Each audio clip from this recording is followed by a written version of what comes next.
قوم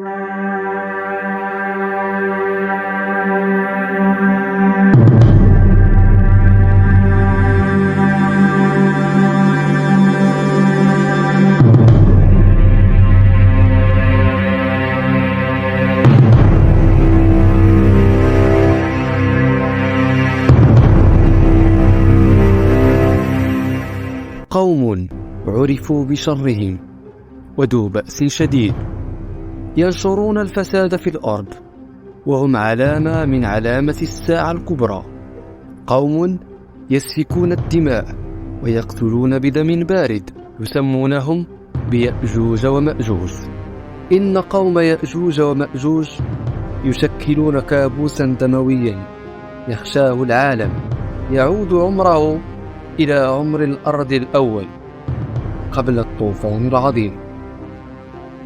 في هذه القصة سنروي لكم أولا قصة يأجوج ومأجوج وعلاقتهم بذي القرنين، ثانيا السبب وراء تسميتهم بهذا الاسم وبعض من الصفات العجيبة، ثالثا بعض الحقائق عنهم، وأخيرا الهلاك والفساد الذي ينشرونه في الأرض. كان لنوح 3 أبناء مؤمنين، وهم سام وحام ويافث، فقدر الله لسام أن يكون أبا العرب واليهود، وحام أبا الشعب الأسود، أما يافث كان أبا الترك والعجم. وكان لنوح ولد رابع هو كنعان، ولكن لم يؤمن بالله ومات بالطوفان العظيم وانقطع نسله. فأسست إمبراطورية العالم كله من مدنه وحضره لأبناء نوح 3، فكان لأبناء يافث أولاد كثر، فاختلف حينها المؤرخون في عددهم، ولكن كان من بينهم ولد يسمى بمأجوج، ستكون له حكاية طويلة تبتدئ من بعد عصر الطوفان وتنتهي بظهور علامات آخر الزمان. يرجع ذكر قوم يأجوج ومأجوج إلى القرآن الكريم والسنة النبوية، فلهم في تاريخ العالم قديما ومستقبلا ارتباطا لا انفكاك منه. فقد جاء عن سد يأجوج ومأجوج في سورة الكهف: حتى إذا بلغ بين السدين وجد من دونهما قوما لا يكادون يفقهون قولا قالوا يا ذا القرنين إن يأجوج ومأجوج مفسدون في الأرض فهل نجعل لك خرجا على أن تجعل بيننا وبينهم سدا. قال ما مكنني فيه ربي خير فأعينوني بقوة أجعل بينكم وبينهم ردما. وقد تمكن ذو القرنين من بناء هذا السد أو الردم بين الجبلين الكبيرين من خلال خطة هندسية أوضحها القرآن الكريم، إذا صار فوق ذلك الردم خليطا من الحديد والنحاس ليكون أشد قوة وأكثر إحكاما، حتى قال الله فيه فما استطاعوا أن يظهروه وما استطاعوا له نقبا، أي لم يستطيعوا أن يرتقوا أعلى لارتفاعه وملاسته، ولم يستطيعوا أن ينقبوه ليخرجوا منه. وقد روت أم المؤمنين السيدة زينب بنت جحش رضي الله عنها أن النبي صلى الله عليه وسلم دخل عليها فزعا يقول ويل للعرب من شر قد اقترب، فتح اليوم من ردم يأجوج ومأجوج مثل هذه، وحلق بإصبعه الإبهام والتي تليها. والحديث يرويه الإمامان البخاري ومسلم في صحيحهما. ثم إن من علامة القيامة الكبرى خروج يأجوج ومأجوج، بحيث لا تقدر البشرية بكل قوتها على صدهم وردهم. ومن هذه الآيات القرآنية والأحاديث النبوية صار الاهتمام بقوم يأجوج ومأجوج وسد القرنين أمرا له دلالته المعرفية والثقافية في العقل الإسلامي. ويبدو أن هذه القضية أثيرت عدة مرات في العصرين الأموي والعباسي، حتى إن الخليفة العباسي هارون الواثق سنة 232 هجرية قرر أن يرسل بعثة برئاسة سلام الترجمان إلى ذلك السد لمعرفة خبره إثر رؤية مفزعة رآها في منامه. فكيف كانت رحلة سلام الترجمان إلى سد يأجوج ومأجوج، وكيف لاقى من الأهوال والصعاب في الطريق قبل 1200 عام، وما الذي رآه في ذلك السد، وهل سبقت رحلة سلام الترجمان رحلات أخرى؟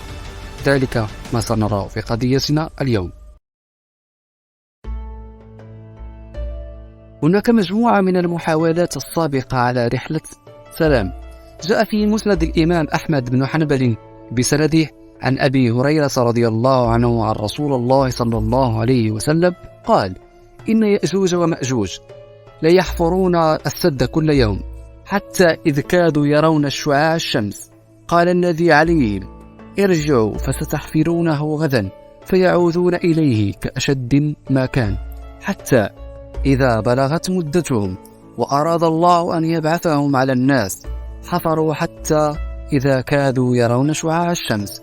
قال الذي عليهم: ارجعوا فستحفرونه غدا إن شاء الله، ويستثني فيعودون إليه وهو كهيئته حين تركوه، فيحفرونه ويخرجون على الناس فينشفون المياه ويتحصن الناس منهم في حصونهم، فيرمون بسهامهم إلى السماء فترجع عليها كهيئة الدم، فيقولون قارنا أهل الأرض وعلونا أهل السماء، فيبعث الله عليهم نغفا في أقفائهم فيقتلهم بها.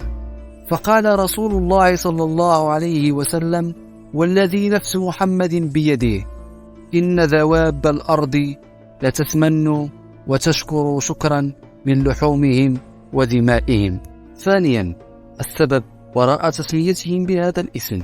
وبعد من صفاتهم العجيبة، اسم يأجوج ومأجوج اسم أعجمي مشتق من مأج، والمأج يعني اضطراب. وقال البعض أن يأجوج ومأجوج هو الاسمان المشتقان مما يعرف بالأجيج، والذي يعني لهيب النار وأجيجها. ويأجوج ومأجوج هم قوم ورد ذكرهم في القرآن الكريم والمصادر الدينية الأخرى مثل المسيحية واليهودية، وهما أمتان من أمم الأرض خلقها الله تعالى وشكلتا فتنة في الأرض. أما بالنسبة لكلمة يأجوج ومأجوج في اللغة تعطيان معاني سلبية، فالأولى تعني أجيج النار، والثانية الماء المالح، فكلا المعنيين يشيران إلى صفة العذاب والفساد، فالنار تحرق الأرض، والماء المالح لا يسقي الأرض ولا يجعلها تنبت، بل يخرب التربة ويجعلها غير صالحة لشيء، فكلا الاسمين يدلان على الشر كحال هاتين الأمتين، فجاءت تسميتهما لتطابق صفة أفعالهم. وأما عن صفات يأجوج ومأجوج، يمكننا استنباط صفاتهم الجسدية والمظهرية من الحديث النبوي الشريف الذي يرويه البخاري في صحيحه عن أبي هريرة رضي الله عنه قال: قال رسول الله صلى الله عليه وسلم: لا تقوم الساعة حتى تقاتل قوما نعالهم الشعب، ولا تقوم الساعة حتى تقاتل قوما كأن وجوههم المجان المطرقة. وفي رواية: صغار الأعين غليظة مستديرة كثيرة اللحم، يصنعون نعالهم من الشعر، أو أنهم يطيلون شعرهم حتى تصير أطرافه عند أرجلهم بموضع النعل من طوله. وقيل إن هذه الصفات قد انطبقت على المغول الذين اجتاحوا العالم الإسلامي في القرن السابع الهجري على حسب الأقوال بعض أهل العلم، وهم الآن محصورون في السد الذي بناه ذو القرنين في فترة حكمه وسفره لنشر الحق ومحاربة الظالمين، عندما استنجد به جيرانهم ولإفسادهم، فقام ببناء سد بين الجبلين باستخدام الحديد والنحاس المذاب، فلم يستطيعوا أن يخرجوا منه، وقد كانوا محاطين من جهات أخرى بالبحار العظيمة والجبال الضخمة، وسيبقون على هذه الحال حتى اقتراب قيام الساعة. وعددهم هائل لدرجة أنهم يشكلون 99 شخصا من كل 1000، وذلك لما روي عن النبي صلى الله عليه وسلم، حيث بين في حديث النبوي أن الله سبحانه وتعالى يأمر سيدنا آدم عليه الصلاة والسلام يوم القيامة أن يخرج نصيب الجنة ونصيب النار من أبنائه، ويعرف الله عز وجل أن من كل 1000 يذهب واحدا إلى الجنة والبقية إلى النار. فلما سمع الصحابة ذلك شق عليهم، فبين لهم النبي صلى الله عليه وسلم أن 999 من القوم يأجوج ومأجوج. والحديث ثابت في صحيح البخاري عن أبي سعد الخدري رضي الله عنه: إن يأجوج ومأجوج سيخرجون بعد أن يقتل سيدنا عيسى بن مريم عليه الصلاة والسلام، حيث يوحي إليه الله سبحانه وتعالى أنه قد أخرج عبادا لا قوة لأحد على قتالهم، فيخرجون من كل موضع مرتفع ويأتون مسرعين بأعدادهم الهائلة، فيمر أوائلهم على بحيرة طبرية في الأردن فيشربون ما فيها من ماء حتى إذا مر آخرهم على البحيرة وقد شرب ماؤها فيقولون: لقد كان في هذه مرة ماء.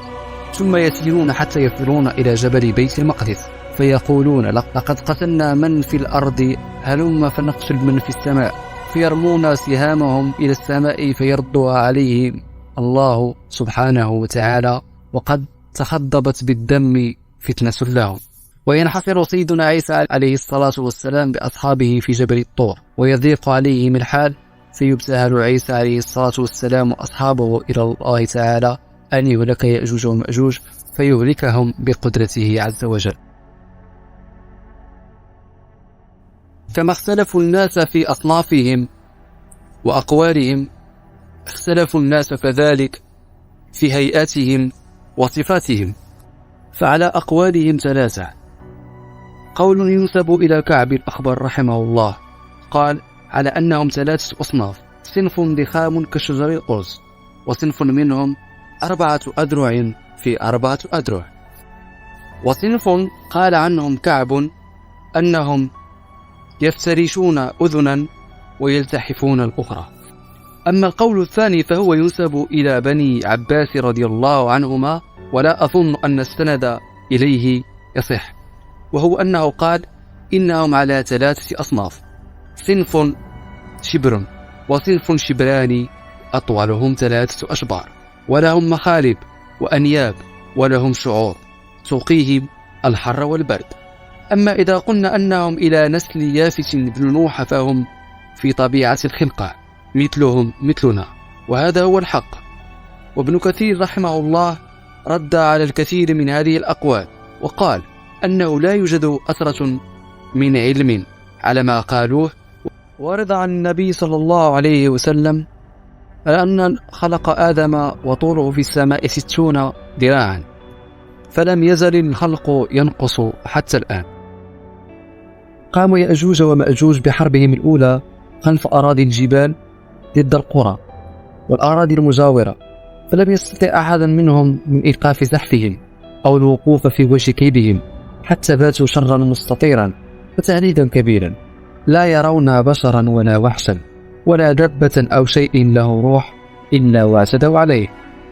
مضت الأيام والأشهر والسنوات بعدما كانت الأراضي تعاني من جبروته وبطشه، حتى أخرج الله من أرض اليمن ملكا مؤمنا شديد البأس عظيم الجيش، آتاه الله أسباب القوة والنفوذ، وجعله سببا لإصلاح الأرض بعد فسادها، فنصر التوحيد وأعاد الحقوق المستضعفين لما بلغه من مشارق الأرض ومغاربها.